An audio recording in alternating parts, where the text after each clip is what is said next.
আসসালামু আলাইকুম, welcome back to my channel. আবারও আমি হাজির হয়েছি দারুণ মজার একটি মাছের রেসিপি নিয়ে। আজকে আমি কাঁচামরিচ দিয়ে শিং মাছের কষা রান্না করে দেখাবো।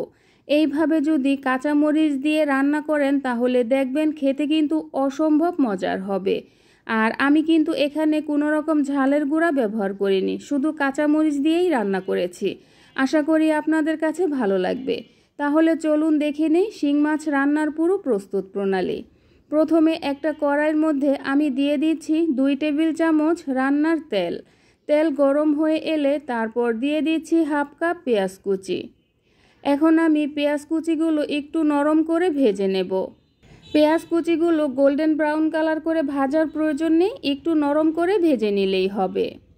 তারপর দিয়ে দিতে হবে আদা রসুনের পেস্ট। আমি এখানে 1 চা চামচ আদা রসুনের পেস্ট দিয়েছি। তারপর দিয়ে দেব কাঁচামরিচ। আমি এখানে 8-10টার মতো কাঁচামরিচ নিয়েছি। এখন আমি এই কাঁচামরিচগুলো ব্লেন্ড করে নেব। আমি কাঁচামরিচগুলো ব্লেন্ড করে নিয়েছি। আর ঝালটা আপনাদের পছন্দ মতো কমিয়ে অথবা বাড়িয়ে নিতে পারেন। এখন আমি আদা রসুনের পেস্ট আর কাঁচামরিচ নেড়ে চেড়ে মিক্সড করে নেব আর কিছুক্ষণ ভেজে নেব। আমি তেলের সাথে কিছুক্ষণ ভেজে নেওয়ার পর তারপর দিয়ে দিচ্ছি হাফ চা চামচ হলুদের গুঁড়া, হাফ চা চামচ দিয়ে দিচ্ছি ধনিয়ার গুঁড়া, ভাজা জিরার গুঁড়া দিয়ে দিচ্ছি হাফ চা চামচ, আর লবণ দিয়ে দিচ্ছি টেস্ট অনুযায়ী। তারপর দিয়ে দিচ্ছি সামান্য পরিমাণ পানি যাতে মশলাটা পুড়ে না যায়। এখন আমি সব কিছু খুব ভালো করে নেড়ে চেড়ে মিক্সড করে নেব। তারপর কিছুক্ষণ কষিয়ে নেব। আমি মশলা কিছুক্ষণ কষিয়ে নিয়েছি। এখন দিয়ে দিচ্ছি শিং মাছ। আমি এখানে বড় সাইজের একটা শিং মাছ নিয়েছি। মাছ প্রথমে ভালো করে পরিষ্কার করে তারপর কেটে ধুয়ে পানিটা ঝরা দিয়ে নিয়েছি। এখন আমি শিং মাছগুলো 3 থেকে 4 মিনিটের মতো মশলার সাথে কষিয়ে নেব। আমি শিং মাছগুলো প্রায় 4 মিনিটের মতো কষিয়ে নিয়েছি। এখন দিয়ে দিচ্ছি পানি। এখানে বেশি পানি দিতে হবে না।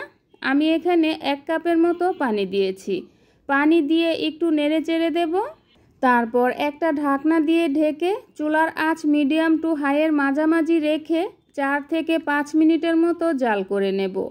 আমি প্রায় 5 মিনিটের মতো জাল করে নিয়েছি। এখন দিয়ে দিচ্ছি হাফ চামচ ভাজা জিরার গুঁড়া আর 3-4টার মতো দিয়ে দিচ্ছি কাঁচামরিচ।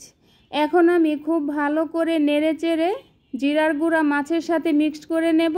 তারপর একটা ঢাকনা দিয়ে ঢেকে চুলার আঁচ মিডিয়াম টু লোর মাঝামাঝি রেখে 2 থেকে 3 মিনিটের মতো রান্না করে নেব।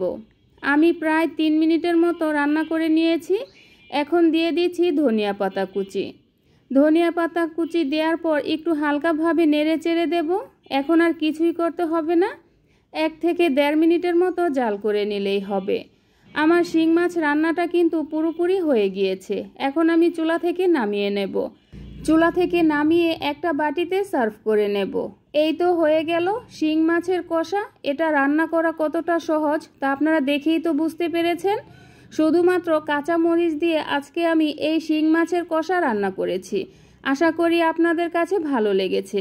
আর যদি ভালো লেগে থাকে তাহলে অবশ্যই আমার চ্যানেলটাকে সাবস্ক্রাইব করবেন, বন্ধুবান্ধব আত্মীয় স্বজনদের সাথে শেয়ার করবেন।